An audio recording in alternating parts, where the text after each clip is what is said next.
du coup, bonsoir à ceux qui n'étaient pas avec nous depuis le début. Donc, sur votre écran, il y a un exemple de revenu d'une exploitation. Donc, c'est des chiffres imagés, c'est pour appuyer mon propos sur les outils que je vais présenter. Donc, le but, c'est de différer ou de minimiser l'imposition qui va être générée par la très bonne vendange 2022. Donc, on voit qu'en 2020, les résultats n'étaient pas très bons, un petit peu mieux en 2021 et vraiment une hausse en 2022. C'est là-dessus qu'on va jouer fiscalement. Donc, le premier mécanisme, c'est la déduction pour épargne de précaution. Donc, le petit triangle en rouge, c'est le petit surplus de résultats que l'on va venir dont on va venir essayer de différer l'imposition sur les exercices ultérieurs. Donc, comme je le disais, la DEP, elle est soumise à plusieurs conditions. C'est seulement pour les entreprises individuelles et les sociétés qui sont imposées donc dans un régime réel en bénéfices agricoles. Les structures en micro-BA ne peuvent pas disposer de ce mécanisme. Je peux venir du coup déduire fiscalement cette quote-part de résultat, donc le fameux triangle rouge, sous condition, constituer une épargne soit sous forme monétaire, donc on le verra après, c'est l'option la plus utilisée et celle que j'ai choisi de vous présenter ce soir, mais aussi une épargne sous forme de stock ou de créances sur les coopératives. Et la valeur de l'épargne, elle est aussi conditionnée, on ne peut pas faire ce qu'on veut, elle va représenter entre 50% et 100% du coût de la quote-part de résultat que je souhaite déduire. Donc, par exemple, si je souhaite déduire fiscalement 10 000 € pour ne pas basculer dans une tranche supérieure d'imposition, il faudra forcément en parallèle que je constitue une épargne d'un montant minimum de 5 000 € ou maximum 10 000 €. Donc, combien puis-je déduire ? Donc la déduction donc, dépend de vous, mais il y a des plafonds à respecter en fonction de votre bénéfice agricole imposable. Donc, par exemple, imaginons que j'ai un bénéfice agricole imposable de 25 000 €. Je suis dans la première ligne. Je peux déduire 100% de mon bénéfice agricole, c'est-à-dire 25 000 €. À la différence, si j'ai un bénéfice supérieur à 100 000 €, je pourrais déduire maximum 41 400 €. Donc, en fait, cette colonne correspond au petit triangle rouge sur le schéma. Voilà, c'est en fonction de votre bénéfice, c'est en fonction de votre besoin, de ce que vous avez besoin de déduire pour ne pas basculer dans une tranche supérieure d'imposition. Et ces plafonds sont applicables donc par exploitation. Par exemple, pour une SCEA, ça sera ce plafond-là. Par contre, pour une EARL ou un GAEC, les plafonds sont multipliés par le nombre d'associés, mais dans la limite de 4. Donc, si vous avez 2 associés dans un GAEC, vous multipliez les plafonds par 2. Voilà. Associé exploitant. Merci, Anne. Donc, l'option où je choisis une épargne qui est gérée par ma banque, comment du coup je peux constituer cette épargne pour avoir le droit de déduire en parallèle ma DEP, enfin de pratiquer ma DEP. Il faut que je place sur un compte bancaire qui est dédié. Et il faut absolument que je place ça dans les 6 mois qui suivent la clôture de mon exercice. Donc, si je clôture au 31/12, j'ai jusqu'au 30 juin de l'année suivante pour constituer et pour placer cette somme sur mon compte bancaire. Et l'épargne, du coup, cette épargne sera inscrite à l'actif du bilan de mon exploitation.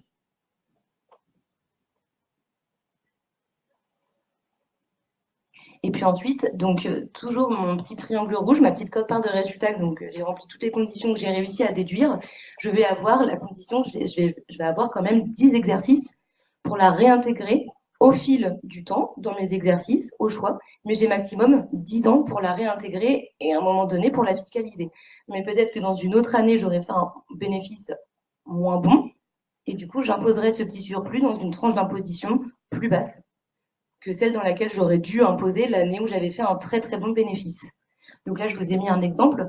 Pour une DEP qui est déduite au 31/12/2022, elle doit absolument être utilisée au plus tard dans mon exercice clos au 31 décembre 2032 et réintégrée. Il faudra que le maximum soit réintégré dans mon exercice clos au 31 décembre 2033. Voilà, c'est une date maximum, les 10 exercices. Et puis, donc, la déduction pour épargne précaution, elle est utilisée pour faire face à des dépenses forcément nécessitées par votre activité professionnelle.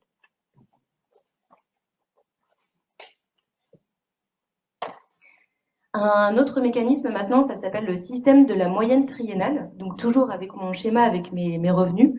En fait, vous savez que vous payez l'imposition vous payez votre imposition sur ce bénéfice. L'année d'avant, vous avez payé votre imposition sur ce bénéfice. etc., etc. Donc, c'est toujours la même problématique. Une année, vous avez un très bon bénéfice, automatiquement, vous allez payer beaucoup plus d'impôts que l'année où le bénéfice était moindre. Le système de la moyenne triennale, en fait, vous permet de faire une moyenne entre vos 3 revenus, donc 1, 2, 3, et du coup, ça vous permet, une année déficitaire peut venir compenser du coup une très très bonne année au niveau de l'imposition. Ce mécanisme, il est toujours applicable aux entrepreneurs individuels et aux associés de sociétés allières, associés exploitants ou non exploitants, ça peu importe, et qui déclarent un bénéfice agricole dans le régime réel depuis au moins 2 ans. Donc c'est ce que je vous disais, votre impôt sur le revenu 2022, du coup, ça ne sera pas votre bénéfice de 2022, mais ça sera la moyenne de vos revenus 2020, 2021 et 2022. Et ces bénéfices c'est les bénéfices agricoles nets, c'est-à-dire une fois que vous avez appliqué une éventuelle DEP, une fois que vous avez appliqué l'abattement jeune agriculteur, s'il y a un JA dans votre structure, ou après avoir fait l'option du blocage de la valeur des stocks. Ça, c'est un troisième outil qu'on verra après. Donc, une fois que vous avez appliqué tout ce qui est appliqué sur vos bénéfices, c'est cela que vous retenez en fait dans votre moyenne pour calculer la moyenne triennale. Et petit point, il y a une distorsion ici entre le social, entre guillemets, et le fiscal, puisque nous, en matière fiscale, l'impôt sur le revenu, donc 2022, ça sera la moyenne de vos revenus 2020, 2021 et 2022, alors que la MSA utilise aussi ce système de la moyenne triennale pour appeler vos cotisations sociales, mais elle, c'est une autre moyenne triennale, puisque elle, par exemple, ça aurait été pour 2022, vous payez en fait les cotisations sur la moyenne de vos revenus 2019, 2020 et 2021. C'est le même système, mais c'est juste en décalé. Alors que nous, en fiscal, on prend l'année d'imposition qu'on veut, sur laquelle on veut travailler en fait.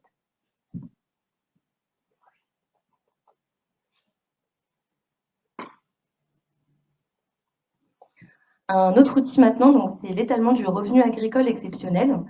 Donc c'est une mesure qui va vous permettre, si vous avez un revenu agricole dit exceptionnel, donc il y a des conditions juste ici, je vous les expliquerai après, ça vous permet en fait d'étaler ce montant, de l'éclater en fait en 7 et de venir l'imposer par petits bouts sur les 7 exercices, sur les 6 exercices suivants, ainsi que l'année où vous faites cette option. Donc ça vous permet de ne pas payer l'imposition tout d'un coup, mais d'étaler encore une fois l'imposition due à un revenu agricole exceptionnel. Il y a 2 conditions cumulatives à respecter pour que votre revenu soit considéré comme exceptionnel. Je vous ai fait un exemple chiffré juste après.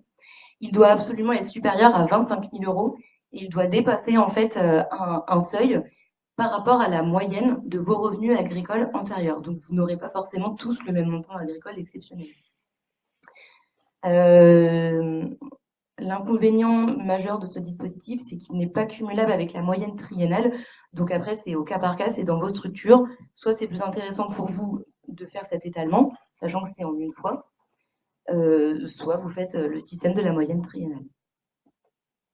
Et du coup, pour un exemple chiffré, ça sera sûrement plus parlant que ça.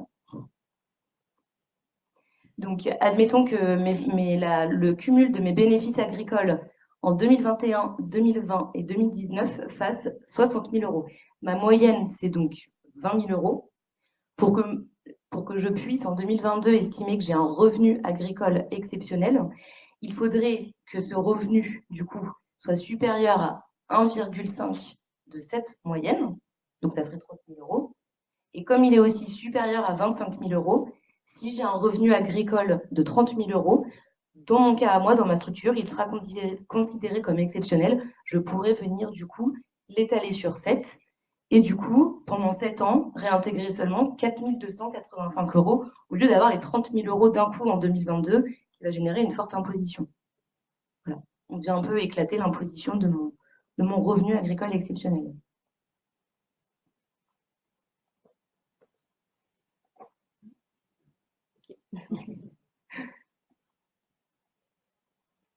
Et puis pour finir, le dernier mécanisme dont je vous parlais tout à l'heure, c'est le blocage des stocks à rotation lente. Donc le principe comptable, c'est que la valeur de vos stocks elle est révisée à chaque clôture et elle est égale au prix de revient. Nous, ici, on a une option, c'est le maintien de cette valeur pendant 5 ans. Et l'intérêt pratique, c'est que la variation des coûts n'aura pas d'incidence fiscale sur votre bénéfice, ça ne générera pas plus d'impôts, mais vos coûts de production restent quand même déductibles du résultat fiscal.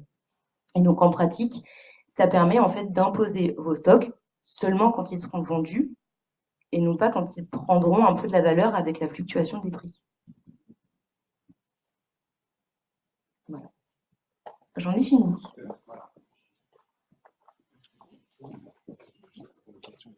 Oui, bien sûr, dis-moi. On va juste regarder s'il y a des questions rapidement. Hop, avant de passer la parole donc, à Eric Garcia et Anne Versignina. Ah bah non, il n'y a pas de... Tout va bien. Donc on passe la parole tout de suite à... N'hésitez pas, si vous avez des questions parmi les participants.